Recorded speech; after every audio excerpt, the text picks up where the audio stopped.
Guys এখন এই মুহূর্তে আছি আমরা আনন্দপুরি মাঠে, মানে দোকান খুলেছি আমরা সন্ধ্যায়। তো প্রথমে এসেছি ভালোই সেল হচ্ছিল, বাট বৃষ্টি পড়ছিল, যে জন্য আমরা একটু ওইখানে স্টপ করলাম, মানে কাস্টমার কমে গিয়েছিল। তো এখন প্রায় শেষের মুহূর্তে পুরো কমপ্লিট হয়ে এসছে, আর কিছু বাকি আছে অল্প দু একটা, ওটা নিয়ে ব্যাপার না। তো এটা আমাদের সৌরভ, মানে আমাদের ওনার স্টলে। তো সৌরভ, আজকে কেমন কি সেল হলো বলো? আজকের মোটামুটি ওপেনিংটা খুব দুর্দান্ত ছিল, বাট বৃষ্টির কারণে পুরো ডাউন হয়ে গেল, কিন্তু তবুও ঠিকঠাক হয়ে গেছে।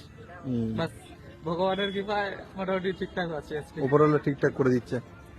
তো এপারে মোটামুটি দেখা যাচ্ছে ক্যাপসিকাম টমেটো যেটাতে থাকে প্রায় খতম, শেষ হয়ে এসছে। আর এটা আমাদের এখানে বাটার রয়েছে, বাটার এটা লাস্ট মুহূর্ত বলে ঠিকঠাক একটু গুছানো নেই, বাট আমরা সত্যি খুব সুন্দরভাবে হাইজেনিক ভাবে তৈরি করি, তোমরা এসে টেস্ট করতে পারো। আর আমাদের দোকানটার নাম হচ্ছে দেশি বাইট, দেশি বাইট। আর অ্যাড্রেসের ব্যাপারে তো তোমরা সকলে জানো, আর কি বলবো বলো তো, দেশি বাইটস। তো আমাদের দোকানে আসতে গেলে যে অ্যাড্রেসটা রয়েছে, এটা হচ্ছে ব্যারাকপুর 4 নম্বর প্ল্যাটফর্ম থেকে মাত্র 1 মিনিটের রাস্তা হেঁটে আসবে, আর আনন্দপুরি মাঠ পড়বে। তো ওই মাঠে আসলে দেখবে যে এখানে দোকানটা রয়েছে। আর অ্যাকচুয়ালি প্লেসটা তোমার এখানে প্রায় কপিলরাই আছে।